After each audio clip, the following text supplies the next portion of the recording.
is this the church or should we look for another? I'm looking at the topic I was given is actually alliance with the offshoots. Alliance with the offshoots. I've been a pastor, I think this is my 20th year. And for some time, I think the church where I come from is Central Zambia Conference, where I worked as a pastor for many years. Somehow, I don't know what they saw in me, to a point whereby wherever there were offshoots, that's why they transferred me. So much of what I've written from my experience. I'm still trying to work on it.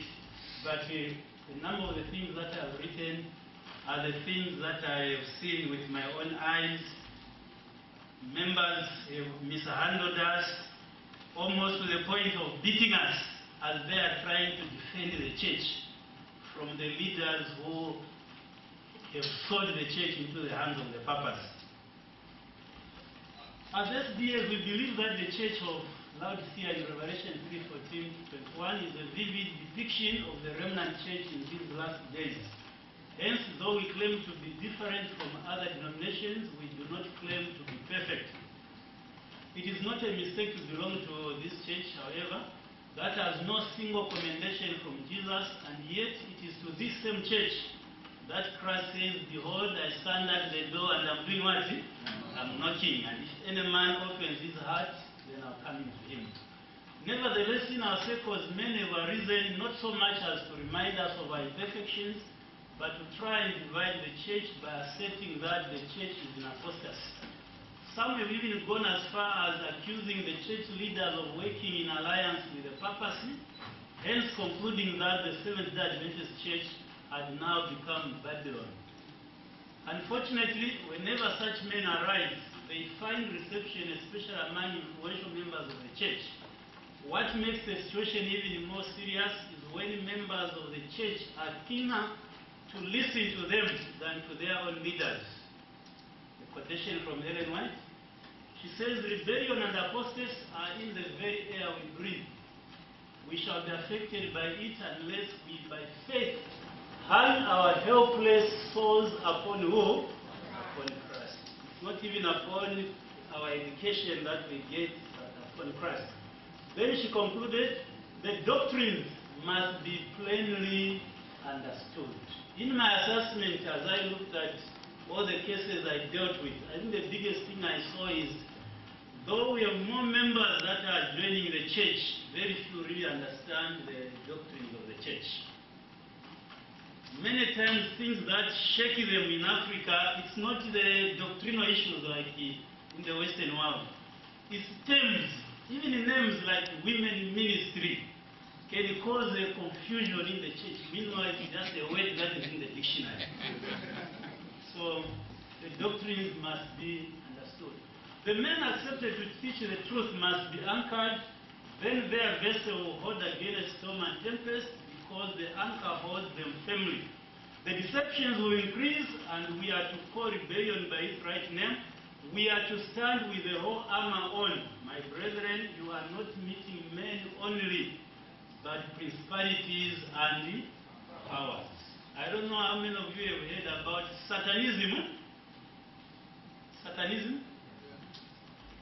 Many of the people actually who end up in the Offshoots movement, they end up even in the Satanism movement. We have young people actually that came to confess to some of us. They found themselves in that kind of situation. We have reached a time when some of our members are asking whether this is still the church that was to come, or they should look for another. This presentation attempts to show that in spite of its perceived faults here and there, this church now militant will be the one that shall stand triumphantly on Mount Zion. Rather than spend much of our time looking for faults, we should be working to make our election sure. Definitions of the term offshoots. Try to check it just in the dictionary. The term offshoots here shall generally refer to all the different groups who are secretly or openly discrediting the Seventh-day Adventist Church. Men are still within the church while a few have openly severed their connection with the church. They are often referred to by different terms that include the Lydians, reformers, light bearers. Unfortunately, like the light bearers, there was a time they had gone out. When they went back, their followers remained. This is the most unfortunate thing. Even when those who lead out people into going away from the church, when they make their confessions and they go back, their followers keep on going. Okay? Our focus is to those still in the church and the influence they exert on the members of the church. The term offshoots is defined as a side shoot. Here is a tree growing, then there is a side shoot on a plant or a thing that develops from something else. While the term alliance means a union or association formed for mutual benefit, a relationship based on an affinity. In other words, it's based on even empathy. Empathy. People try to seek for sympathy, empathy, and on that basis, people join them. Thus, alliance with offshoots refer to loyal members. I should have underlined the word loyal. Members of the church working hand in hand with those who, though physically in the church, are not moving in the same direction with the church.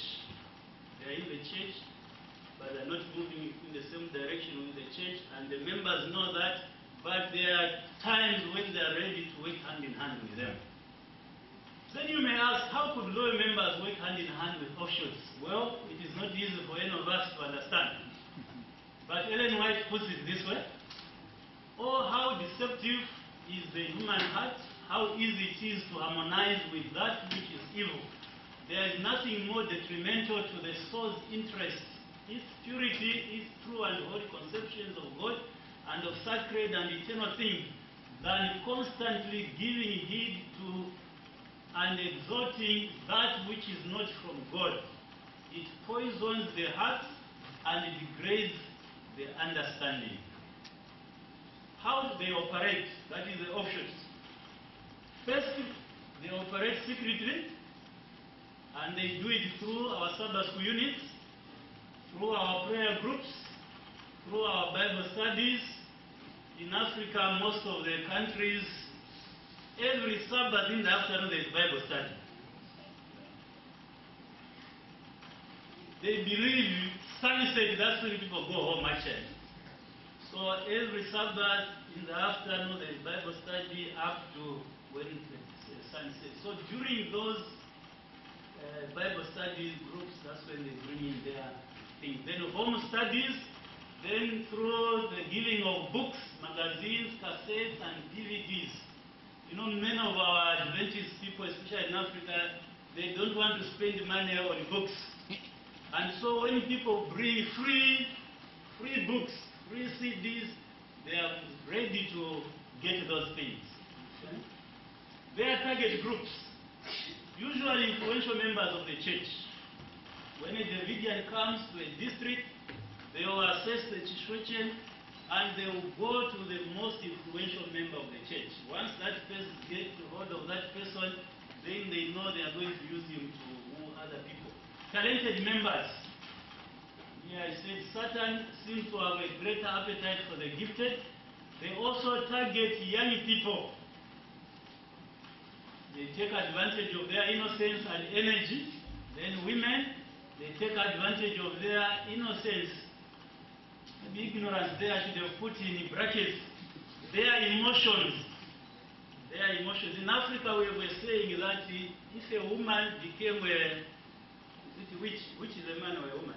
A witch. Yeah. Then people will not survive in the village. In other words, our African women, when they get hold of something, they will hold until that thing. So they take advantage of that kind of.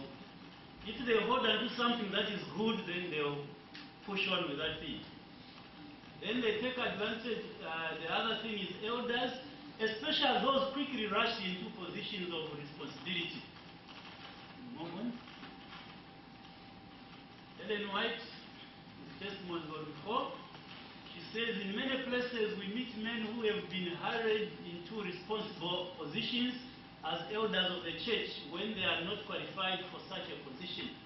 They have not proper government over themselves. Their influence is not good. The church is in trouble continually in consequence of the defective character of the leader. Hands have been laid too suddenly upon these men. In Africa, we respect leaders, but there are certain times when we have challenges. He is a person who was the leader in the world. He gets converted. As soon as he gets converted, we want to give him positions in the church. Let's move on. Then those already dissatisfied with the church, maybe they were disciplined, they are under church discipline. Then to those who are in the wrong and deserving of reproof, there is nothing more pleasing than to receive sympathy and praise. So if they find a member who is under discipline, they will come and sympathize with that person. And through that, they get to influence those people. They're not given the position they wanted. The person did not receive the position he wanted. He's ready to listen to those people. Then more often than not, those living in secret sin. Actually, on that point, I came to discover that actually the offshoots, or those members who become offshoots, are not marathon runners, but they are short distance runners. They will cause havoc, pretend to be holier than everyone in the church. The following day you hear they've impregnated a certain woman. Some of the members actually who were so holier than the rest of the church, I left them in prison. Where they were working, maybe they sold illegal clothes, they are arrested by the government. So that is one of the points. Then, points of their contention, health reform, the issue of vegetarianism, posture in prayer. Then I raised the point that said maybe as a church we don't kneel enough. Because in Africa, to show respect, we do what? Kneel. Even my wife, she kneels. Not because I force her to kneel. But that is part of our what? Our culture. But I know the Western culture looks at that as if you are doing what? You are oppressing people. My children, whenever they come from school, we have not told them to kneel. Each time they enter the house, they see me seated in the sitting room, they will just come and kneel on their own and greet me, good afternoon, and then they go to sleep. But sometimes we say, well, that is not good. And the moment we tell someone, don't kneel, just stand up, they lose respect of you. So like even some of us, when we see us doing this, please allow us to continue doing that. Okay. Then of course it is possible to kneel while your heart is doing what? Standing. Then leadership, often sins of some leaders, scandals that take place in the church. Maybe the treasurer, the preacher said, misappropriate, misappropriate some funds. You find that some pastor somewhere or some elder is busy child dispersing. Every district where he goes, he has a child. Then those things. Then the spirituality of the church, of course, is not expected to be higher than the spirituality of the what? So because of those reasons, they raise them up and then they say, see, the church is what? Become Babylon. The reasons why our preachers accomplish so little is that they do not walk with God. It is a death journey from most of them. It is the carelessness and looseness of professed ministers of Christ that gives them so little influence. There are many professors, but there are few praying men. This is what Pastor Oturo was saying. If our preachers were men who prayed more in secret, who carried their preaching into practice in their families, who ruled their houses with dignity and gravity, their light would indeed shine to those around them. Points of contention, continued finances, we run through fast. Then women's role vis-a-vis women's ordination. They get rumors of women being ordained somewhere and so on and so forth. So those are the issues that they really pray on. Okay, move on.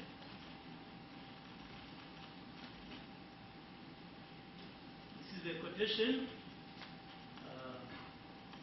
This questioning criticizing, denouncing, passing judgment on others is not an evidence of the grace of Christ in the heart. It does not produce unity. Such work has been carried on in the past by persons claiming to have wonderful life when they were in deep sin. Heresy, dishonest, and falsehood were all blended in what? In them. Somebody said, if you think that you are short, you will always be walking on your tiptoes. And as you try to walk on your tiptoes, that's when people notice that you are short. So many people actually, they get into the offshoots movement because they have certain sins to cover up. They have certain sins that they want to cover up. Then they advocate for home churches. Some have advanced the thought that as we near the close of time, every child of God will act independently of any religious organization. But I have been instructed by the Lord that in this work there is no such thing as every man's being independent. And in order that the Lord's work may advance healthfully and solidly, His people must draw what? Must draw together. God's people must draw together. Then church organization, they say that the church is what? Has become Babylon. When men arise claiming to have a message from God, but instead of warring against principalities and powers and the rulers of the darkness of this world, they form a hollow square and turn the weapons of warfare against the church militant. Be afraid of them. They do not bear the divine credentials. God has not given them any such what? Burden of labor. There are many quotations. Maybe let's move on. The other issue is jealousy and envy. I don't know other places, but most of the places, when I was joining the church, working for God was not that a good thing. Working for God was looked at as something for people who had nothing to do. Even as we were joining as pastors, we were putting on a big jacket, where if you put on your jacket, your hands are like that. But after some time, the church started doing well, and as pastors started driving, it looks like members started to become envious of the pastors. And because of that, they began to criticize the church, saying the pastor had sold the church, and they are getting money from the purpose, and so on and so forth. Satan knows how to make his attacks. He works upon minds to excite jealousy and disaffection towards those at the head of the work. By giving place to doubts and unbelief in regard to the work of God, and by cherishing feelings of distrust and cruel jealousies, they are preparing themselves for complete what? Deception. Sometimes theological issues, as I said, those are small things. Let's move on. I think I have about 2 minutes or so. Impact of offshoots presence. Number one, suspicion, accusations and counter-accusations, lies, loss of love in the church. Church stops growing, criticisms. Let's move on. Negative effects still, loss of confidence in the church, sometimes even physical violence. We have had camp meetings that end in the midst of the week. People go for camp meetings the whole week, but you find there's confusion and so on and so forth. People even end up locking the door of the church. They lock the door. We went to one church where we found the loyal members were outside, the offshoots were in the church, going on with their Sabbath school. They had chosen their own elders. Positive. The offshoots, in my case, they have not only brought negative effects, but they have also, their impact has brought positive things. Number one, they have revealed the areas that need to be strengthened. For example, Africa as a whole has been enjoying growth in membership. The encounters with the offshoots test the quality of the growth that we have. Then churches begin to study the Bible and the spirit of prophecy. As the offshoots misquote the scriptures and the spirit of prophecy, members and pastors are compelled to study more. I have been shown that deceptions like those we are called to meet in the early experiences of the message would be repeated, and that we shall have to meet them again in the closing days of the week. At this time, we are required to bring all our powers under the control of God, exercising our faculties in accordance with the light He has given us. Then helpful lessons. Let us keep those. In fact, they are similar. I try to look at the story of Korah and Dathan.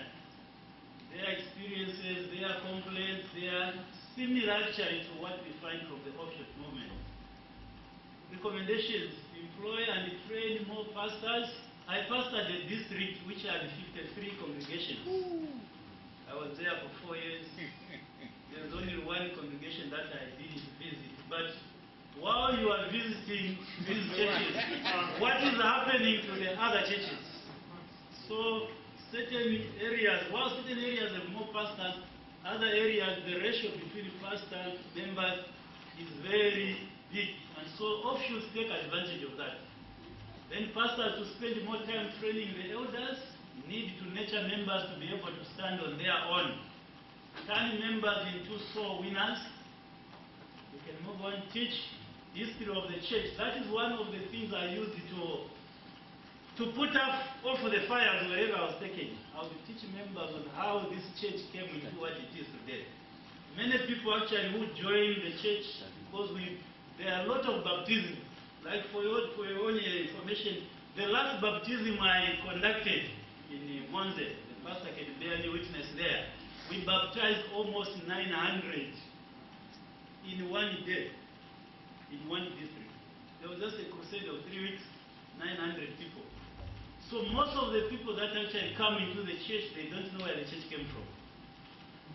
Then the doctrine of the sanctuary, which is how man is saved, then principles of interpreting scripture and the spirit of prophecy. That's where the problem, they just read the verse, and then they'll say it is written, it is here. Yes, it is written, but what does it really mean? Then equip pastors with Ellen G. White CDs. Then lastly, as leaders, we should, by God's grace, strive to be examples to the flock.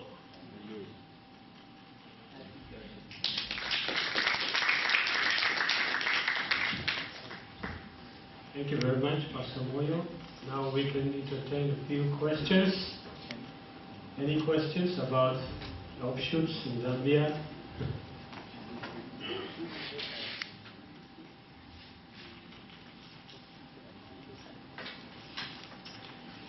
Thank you for the presentation, Pastor. I have one question, and that is, how successful were you or other pastors to winning some of these people who have gone to the offshoots, to winning them back to the church? What is the success rate?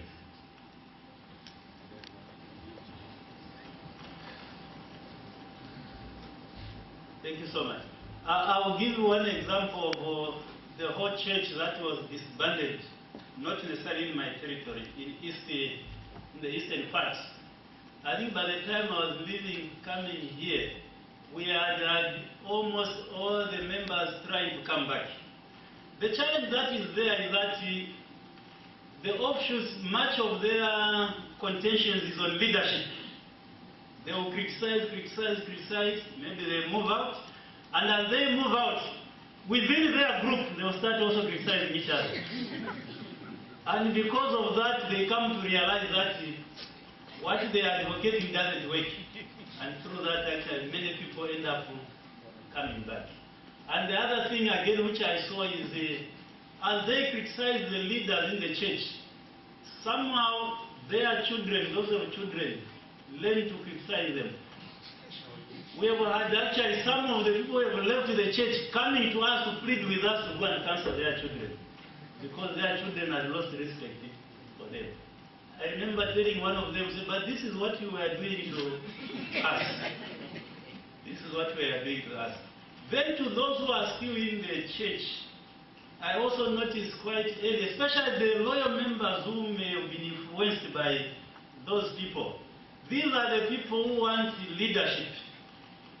So when you become so strict, you keep them out of leadership, they will be coming home one by one to come and apologize to the pastor.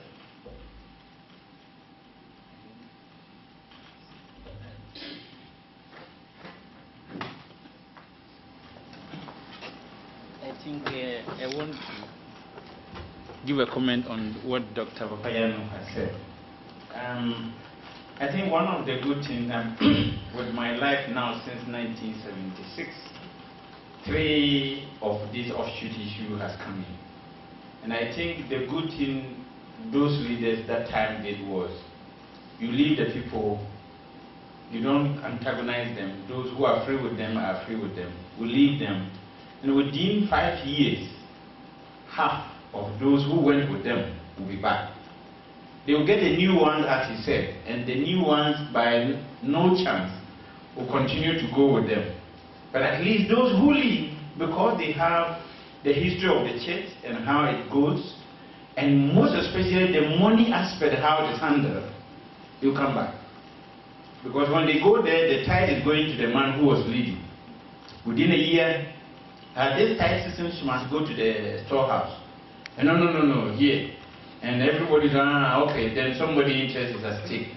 So those who know what they have learned from Sabbath school and how the church is being run will come back. And 3 times it has happened, and Ghana will leave it in fallow.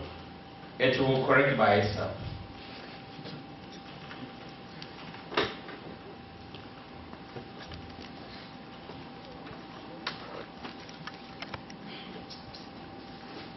Okay, I say thank you for that message. I wanted to ask a question about, there are some pastors, maybe you have heard about this Africa, maybe one pastor influences other people. He started his own church. When a pastor is now offshoots, when he wants to come back, will he come back to serve the people?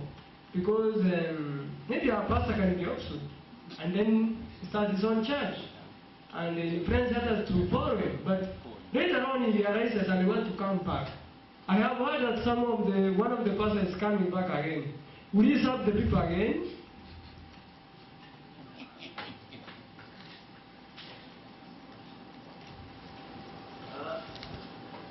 If I was an administrator, I was going to answer that question. I think that is a question for administrators. But as you said, yes, I've heard of some pastors who go, but most of those I've heard about are those who maybe the church has laid them off after they've been laid off for one reason or another. Those are the people that end up with the offshoot movement. I think Excuse first before you answer. I am talking of a pastor whom I know in East Africa. Yes. He said that the church is not following other things, and he said he wants to start a church. Actually from East Africa, I don't want to be specific. But recently I've heard that he is now coming back. He wanted to start his own church. He comes from East Africa. Not because he did something, but he wanted to say that our doctrine maybe is not good. He was an offshoot thing. So now your question is, should he come back? Will he serve the people as a pastor, or he will come back and remain in the church as just a member? Because he will come and serve again. That's why I said that's the question for administrators is to handle. I think but he can continue going to church and... Yeah. You heard Pastor Samuel talking there about we may have about 4 or 5. And ministers are not left to go maybe like late. For me, what I've seen is that it takes a long time before a minister's license is taken out. And that process tells you that when he wants to come back, it will also take a long time. Because I have not seen any administrator rushing to dismiss a minister with my about 31 years of work to the church. And so when they go, it is also not easy for them to come back. It is always not easy for them to come back. And I don't know that particular one, but the point is that the way we handled it when he was leaving would determine. Because the one we are talking, he started even if one is fit, he has something. And he went to Andrews to do DB, Doctor of Ministry in Andrews. And he came back and he became a practical and 7 years in this church. They ran him for about 5 years. The conference, the union, and the division had to come in. So when you go through that particular process, and then you decide to come back, you can come back as a church member. But coming back as a minister, it will be very difficult because even members will fight. Church members will fight.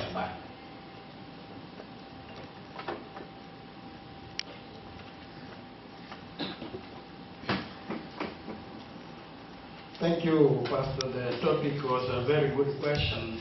Is this the church, or should we look for another? And I still believe we need to answer the question. Really, should we look for another? Is still this the church? That's the question. And I hope that by the end we'll get the answer, maybe when we'll close with all presentations tomorrow. Because it may be very soon to answer this question today. But my question is, as we are now on Asian ground, and now our pastors are trained in Asia, maybe are you learning some experiences from this environment? Because one of the problems in Africa, and when I was asking the question about pastors who are highly educated, the more they are educated, the less they visit church members. But this is not the problem, because they are doing more bureaucracy than the practical aspect, what we used to see with those old pastors who had only pastoral studies. Now, the question is this. I'm from AUP, I have been here for 2 years. In PIC, we have more than 27 church elders and 3 pastors, if I'm not mistaken. But I've never got any visitation from the church elder, pastors. They don't care. They don't know where I'm staying. What they just see me on the church on Sunday. Yeah, that is AUP. I don't know how is it in IAS. I don't know. But the question is, can you try to learn about this Asian setting? I don't know if it's representative for the whole situation in the Philippines, I don't know. But we still have church members, even if they are not visited here, if we use the example of AUP, PIC is still full. So what's the secret here, where church elders and pastors cannot visit, and yet they still have church members? So we can take this experience and apply it to Africa.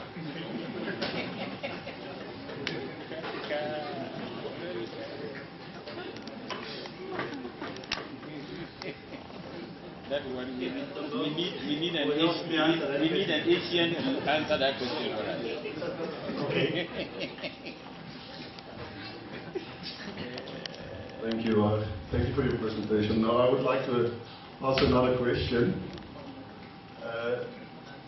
Do you think we have room in Africa for independent ministries? Another one. Thank you so much. I thought you were answering the...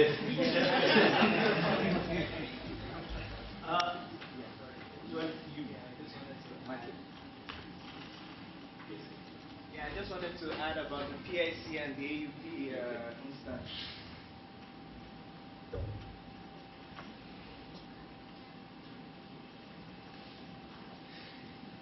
PIC and IAS are institutional churches. I guess that's why the church is always full of members, even though they are not visited.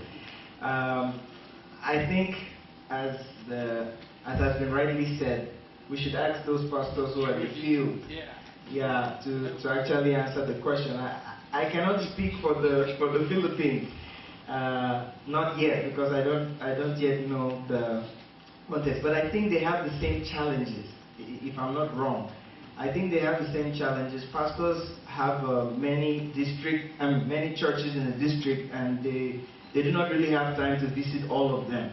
But some pastors try, some still cannot make it. But I think there's something in the spirituality of the church members amongst themselves, the elders and those who work among them, to encourage the church members to hold on to the faith.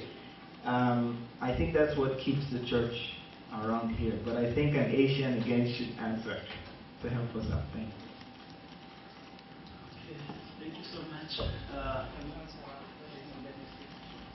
Okay, maybe on the issue of visitations, really, I think school is there to equip us, to help us sharpen the tools. They will not sharpen our legs to...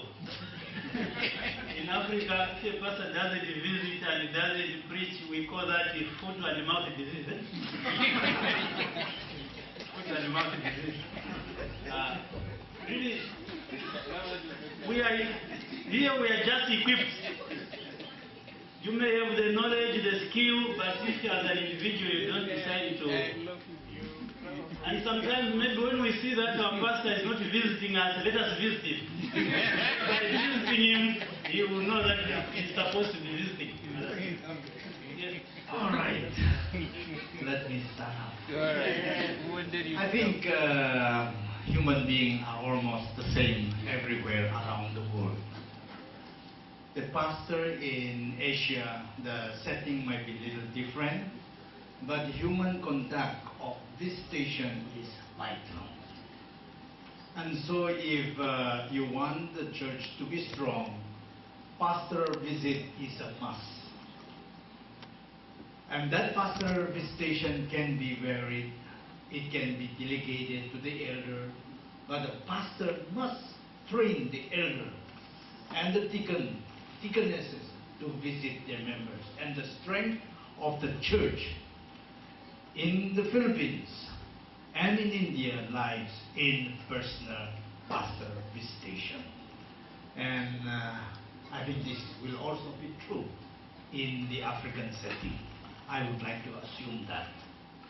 Now coming to the question of, is this church the true church, or should we look another one? Personally, I have no debate. I have no reservation in saying this church is not perfect church. No, let me put it this way. This church is a perfect church. The church of God. It is the human being that is still needing to grow. So, bluntly, let me put it this way. I will not look for another church. True church.